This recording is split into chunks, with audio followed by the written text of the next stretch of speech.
नमस्कार and welcome to Bharat affairs. तो recently Bharat की तरफ से बे ऑफ बंगाल रीजन में एक ह्यूज नोटिम को यहाँ पर जारी किया गया और ये ऐसे टाइम में किया जा रहा है जब आज के टाइम में मिडिल ईस्ट में ईरान, यूएस, इजराइल के बीच में कॉन्फ्लिक्ट है। और आप यहाँ पर देख पाएंगे 12 अप्रैल से लेकर 14 अप्रैल इन 3 दिनों के लिए बे ऑफ बंगाल रीजन में 1550 किलोमीटर के रेंज में नोटिम को जारी किया गया है। लेकिन इसके कुछ टाइम के बाद में नोटिम की रेंज को यहाँ पर बढ़ाकर 1680 कर दिया जाता है। आप यहाँ पर देख पाएंगे डेट वही है 12 से 14 तक में, लेकिन जो रेंज है यहाँ पर इसे अब बढ़ा दिया गया है। और आप यहाँ पर भी देख पाएंगे इसके रिगार्डिंग जो आर्टिकल है जहाँ ये कहा जा रहा है कि a strategic leap in the bay, India signals potential 1500 kilometre missile flight test. तो अब यहाँ पर सबसे बड़ा सवाल निकल के आ रहा है कि रिसेंटली जो नोटिम जारी किए गए हैं क्या यहाँ पर कोई मिसाइल्स का टेस्ट होने वाला है। तो यहाँ पर ये पॉसिबिलिटी लगाई जा रही है कि डीआरडीओ की तरफ से हाइपरसोनिक ग्लाइड व्हीकल के यहाँ पर टेस्ट किया जा सकता है। ऐसा इसलिए भी कहा जा रहा है कि इसी साल जनवरी के महीने में डीआरडीओ के खेमे से ये अपडेट निकल के आई कि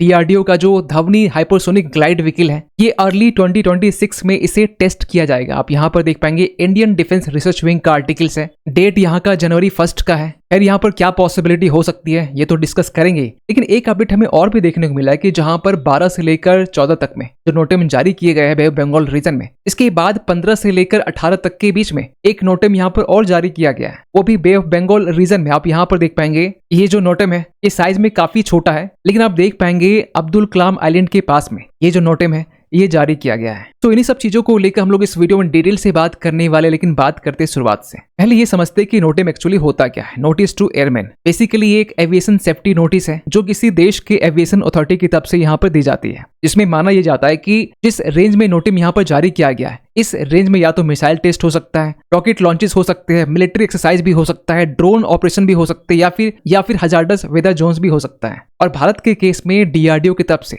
एयरपोर्ट्स अथॉरिटी ऑफ इंडिया के साथ में मिलकर नोटिम को जारी किया जाता है और इसी को लेकर गवर्नमेंट ऑफ इंडिया की तरफ से नोटिस टू एयरमैन यहाँ पर जारी किया गया है, जहां पर पहले तो यहाँ पर 1550 किलोमीटर की जो रेंज है इसको लेकर यहाँ पर नोटिम जारी की गई और बाद में इसे यहाँ पर एक्सटेंड करके 1680 किलोमीटर यहाँ पर किया गया। अब सवाल ये निकल के आ रहा है कि जिस रेंज की यहाँ पर नोटिम जारी की गई है जो ये इंडिकेट कर रहा है कि कोई लॉन्ग रेंज मिसाइल टेस्ट यहाँ पर हो सकता है, उसमें भी खासकर हाइपरसोनिक वेपन सिस्टम के बारे में बात की जा रही है और इसमें भी खासकर हमारा जो धवनी HGV है हाइपरसोनिक ग्लाइड व्हीकल ये भी हो सकता है, या फिर डीआरडीओ का long range anti ship hypersonic missile ये भी हो सकता है, क्योंकि इसके भी रेंज यहाँ पर 1500 किलोमीटर के। लेकिन आपको बता दें कि 2024 नवंबर के टाइम में डीआरडीओ की तरफ से long range anti ship hypersonic missiles का टेस्ट कर लिया गया था, या फिर यहाँ पर extended trajectory long duration hypersonic cruise missile भी हो सकता है, जिसकी रेंज यहाँ पर अगेन 1500 किलोमीटर के अराउंड में है। तो पहले यहाँ पर ये समझते हैं कि जिस हाइपरसोनिक मिसाइल्स के बारे में हम लोग बात कर रहे हैं ये क्यों इतना इंपॉर्टेंट हो जाता है। देखिए कोई भी मिसाइल्स जो है ना, या तो वो बैलिस्टिक मिसाइल हो सकता है जो आज के टाइम में काफी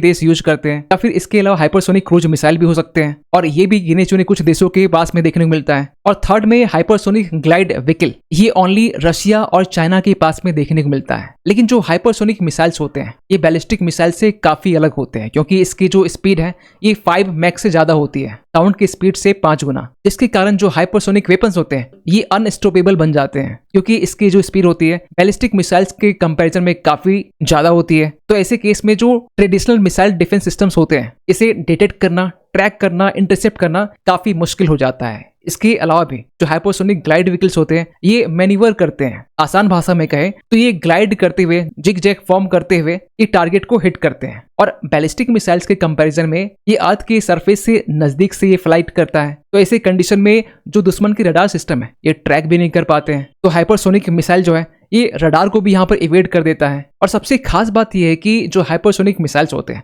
क्योंकि इसकी जो स्पीड है ये 5 मैक की है, तो एक्चुअली यहाँ पर होता यह है कि जो मिसाइल्स होते हैं जब ये 5 मैक की स्पीड में होते हैं तो एयर के पार्टिकल्स यहाँ पर ब्रेक होते हैं, जिसके कारण जो है प्लाज्मा क्रिएट होता है और ये जो प्लाज्मा होता है ये हाइपरसोनिक मिसाइल्स के लिए शील्ड का काम करता है, जिसके कारण जो रडार है ये मिसाइल्स को डिटेक्ट नहीं कर पाते हैं और अगर डिटेक्ट कर भी लेते हैं तो जो एक्यूरेसी है ये काफी कम होती है। तो यहाँ पर अब ये कहा जा रहा है कि हो सकता है कि हम लोग हाइपरसोनिक ग्लाइड व्हीकल्स को यहाँ पर टेस्ट करने वाले हैं, जिसकी स्पीड जो है ये 5 मैक से 10 मैक की यहाँ पर है। और आज के टाइम में रशिया की बात करें जो एवेनगार्ड को डिप्लॉय किया हुआ है, या फिर अगर चाइना की बात करें तो चाइना DF-17 और बाकी जो इसके वेरिएंट है इसे भी डिप्लॉय किया हुआ है। वहीं अगर भारत की बात करें तो भारत का जो धवनी HGV है जिसकी रेंज बताई जाती है 5,500 किलोमीटर की, और जिसको लेकर आज से 3 मंथ पहले ये कहा जा रहा था कि DRDO जो है ये अर्ली 2026 में भारत का खुद का धवनी हाइपरसोनिक ग्लाइड व्हीकल जो है ये टेस्ट होने वाला है। और अगर ऐसा होता है तो भारत तीसरा ऐसा देश बन जाएगा रशिया और चाइना के बाद में जिनके पास में hypersonic glide vehicles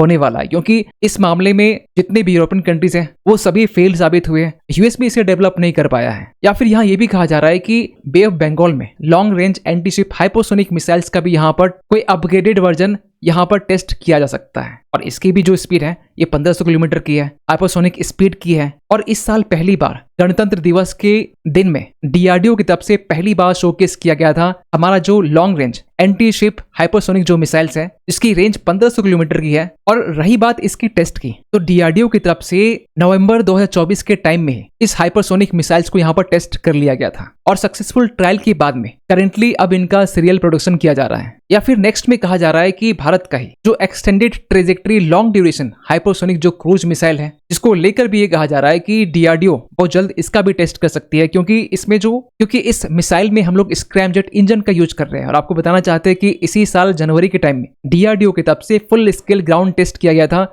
scramjet combustor का, जो टोटल 12 मिनट्स का था, और इसकी भी रेंज यहाँ पर 1500 किलोमीटर बताई जाती है। मैक 8 की यहाँ पर इसकी स्पीड है। रही बात इसकी टेस्ट की तो इसकी टेस्ट को लेकर पिछले ही साल वेरियस रिपोर्ट्स यहाँ पर ये बता रहे थे कि जून के टाइम में ही DRDO की तरफ से बे ऑफ बंगाल रीजन में इसका सक्सेसफुली यहाँ पर टेस्ट कर लिया गया था। और इसकी खास बात यहाँ पर यह है कि इस extended trajectory long duration hypersonic cruise missiles को लॉन्च करने के लिए हमें यहाँ पर बूस्टर की जरूरत पड़ती है, और बूस्टर के तौर पर यहाँ पर हम लोग अग्नि 5 इस मिसाइल्स का यूज करते हैं। और एक पर्टिकुलर एल्टीट्यूड तक पहुंचने के बाद में ये जो बूस्टर है ये मिसाइल से अलग हो जाता है, और इसके बाद में जो इसकी स्पीड होती है वो हाइपरसोनिक की होती है। शुरुआत में इसकी स्पीड जो है सबसोनिक की होती है, लेकिन मिड पाथ में जो इसकी स्पीड है ये हाइपरसोनिक हो जाती है। और अक्सर हम लोग अपने हाइपरसोनिक मिसाइल प्रोग्राम को लेकर ये कहते हैं कि भारत का जो हाइपरसोनिक ट्राइडेंट है, चाहे धवनी HGV हो, long range anti ship hypersonic missiles हो, या फिर ET-LD-HCM हो, ये सभी आज के टाइम में स्ट्रेटेजिक डेटरेंस को रीशेप कर रहे हैं, क्योंकि आज के टाइम में इंडो पैसिफिक रीजन में चाइना जिस तरीके से अपना अग्रेसिवनेस दिखाता है, इसको काउंटर करने के लिए जो डेटरेंस है